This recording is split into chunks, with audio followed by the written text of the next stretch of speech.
हर हर महादेव सभी को। आप सभी का एक बार फिर से स्वागत है हमारे चैनल में। आप सभी को आंवला नवमी की हार्दिक शुभकामनाएं।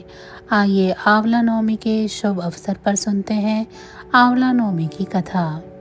एक बार की बात है, एक नगर में एक सेठ जी और सेठानी रहते थे। वह बहुत ही धार्मिक प्रवृत्ति के थे और बहुत धनवान भी थे। उनके पास धन था और उसको गिनने की जगह तराजू में तोला जाता था। सेठानी जी का नियम था कि वो रोज पूजा करती और पूजा करने के बाद सोने का आंवला दान करती और उसके बाद ही भोजन करती। इस तरह सेठ और सेठानी सुखपूर्वक अपना जीवन बिता रहे थे। एक दिन सेठानी जी की बहुओं ने सोचा और आपस में बात की कि अगर माता जी इस तरह रोज सोने का एक आंवला दान करती रही तो एक दिन ऐसा आएगा कि सारा धन समाप्त हो जाएगा और हमारे लिए कुछ भी नहीं बचेगा।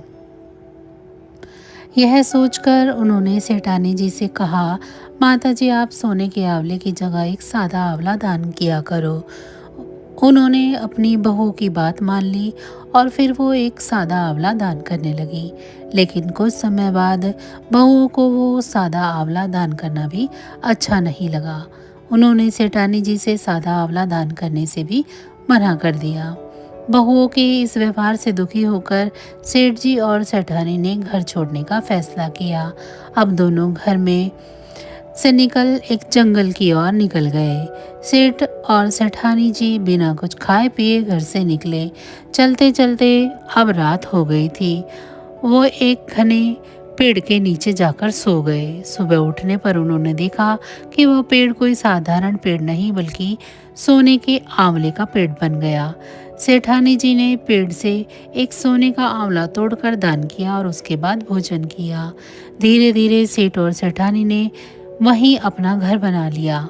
सेठ जी ने अपना व्यापार फिर से शुरू किया और अब उनका व्यापार और भी बढ़ने लगा। जल्द ही वो फिर से धनवान हो गए। उधर सेठ के बेटे और बहुओं की हालत खराब हो गई। घर की सारी दौलत खत्म हो गई और वो गरीब हो गए। अब उन्हें काम की तलाश में घर से बाहर निकलना पड़ा। घूमते घूमते वो उस जगह पहुंचे जहां सेठ सेठानी रहा करते थे। सेठ जी के यहाँ काम चल रहा था। उनके बेटे भी काम मांगते मांगते वहाँ पहुँच गए। वहाँ जाकर पता लगा कि यह तो सेठानी जी रोज एक सोने का आंवला दान करती हैं। उन्होंने सोचा ये तो हमारी माँ बाप तो नहीं हो सकते क्योंकि उनके पास तो धन ही नहीं।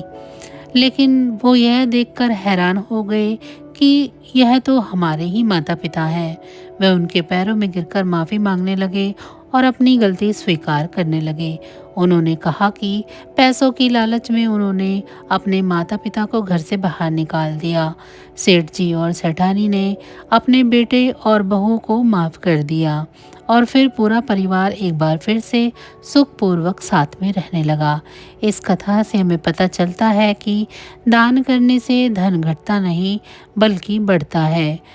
बहुओं के लालच की वजह से उन्हें दुख उठाना पड़ा, जबकि सेठ और सेठानी जी की दान की आदत से, सच्चे मन की भक्ति से भगवान ने फिर उन्हें धनवान बना दिया।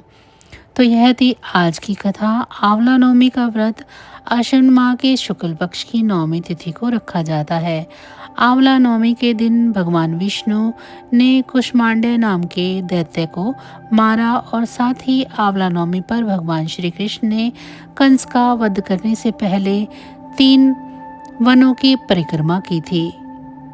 इस दिन सभी महिलाएं अपनी परिवार की सुख समृद्धि के लिए उपवास रखती हैं। इस दिन आंवले के पेड़ के नीचे भोजन बनाने और उसे ग्रहण करने का विशेष महत्व होता है। इससे उत्तम स्वास्थ्य मिलता है और धन में कभी कमी नहीं होती।